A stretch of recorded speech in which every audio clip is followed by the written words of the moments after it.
Il restait 2 semaines avant Noël et la maison de Monsieur John était remplie de bruit et d'agitation. Les enfants couraient partout, excités à l'idée de leur voyage au village. Ils ne savaient pas quel genre de mal les attendait. Pourtant, ce n'était pas leur première fois.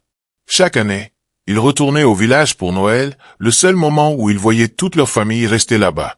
Les enfants adoraient le village, l'air pur, les grands arbres, et surtout les cousins avec qui jouaient. Mais ils étaient loin d'imaginer que cette année serait différente, d'une manière terrible et tragique. La femme de Monsieur John, Uu, était occupée à faire les bagages et à préparer des snacks pour le voyage. Elle faisait toujours tout à l'avance pour être sûre de ne rien oublier. Mais il y avait une chose qui l'inquiétait toujours. Monsieur John ne priait jamais. « John, s'il te plaît, prions juste 2 minutes, dit-elle en pliant des vêtements. Monsieur John fit un geste de la main comme pour chasser une mouche. « Arrête de me déranger. Dieu sait que je voyage, il n'a pas besoin que je lui rappelle de nous protéger, dit-il en riant. Look her the UUSE Sarah. Elle regarda son mari et secoua la tête. Pourquoi ne veux-tu pas comprendre? Murmura-t-elle pour elle-même. Les enfants n'étaient pas meilleurs. Les plus grands avaient commencé à imiter leur père. Quand Uu s'agenouillait le matin pour prier, il traînait les pieds et se plaignait. Maman, pourquoi on doit prier tous les jours? C'est ennuyeux. Malgré tout, Uu ne cessait jamais de prier. Même quand on se moquait d'elle, elle priait toujours pour sa famille, demandant à Dieu de les protéger.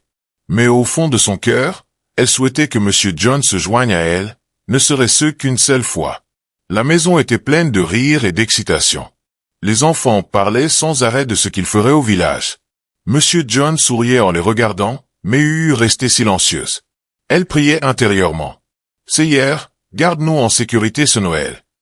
À mesure que Noël approchait, la famille ignorait que quelque chose les attendait sur la route, quelque chose qui mettrait leur foi à l'épreuve et changerait leur vie à jamais.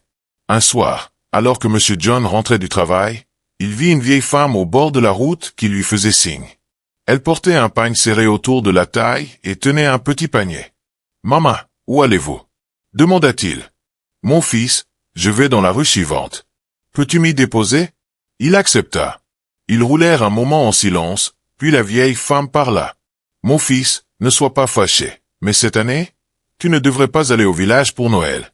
Et si tu dois absolument y aller, toi et ta famille devez prier et jeûner.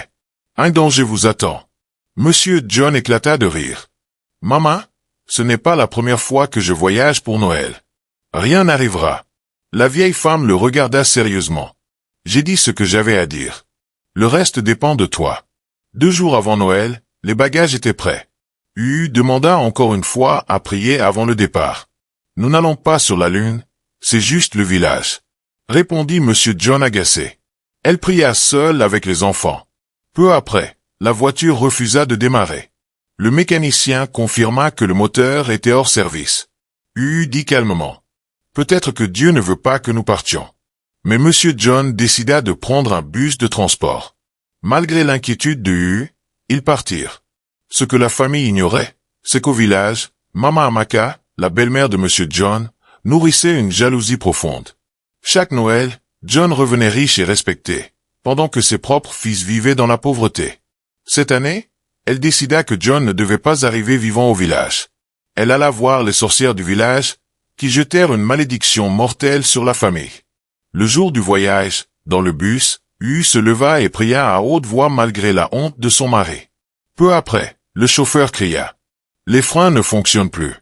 La panique éclata. Le bus perdit le contrôle et entra en collision avec un camion-citerne. Quand les secours arrivèrent, Uu et les enfants furent retrouvés indemnes, pas une seule égratignure. Mais Monsieur John, assis à l'avant, perdit ses 2 jambes. Il survécut de justesse. À l'hôpital, la vieille femme apparut de nouveau. Elle révéla que la malédiction venait de sa belle-mère et que seules les prières de Uu avaient sauvé la famille. Monsieur John fondit en larmes. « J'ai été stupide. Je n'ai pas prié. » À partir de ce jour, il changea. Il priait chaque matin, allait à l'église, et remerciait Dieu pour sa miséricorde. Il ne retourna plus jamais au village pour Noël, jusqu'à des années plus tard, après la mort de Maman Amaka.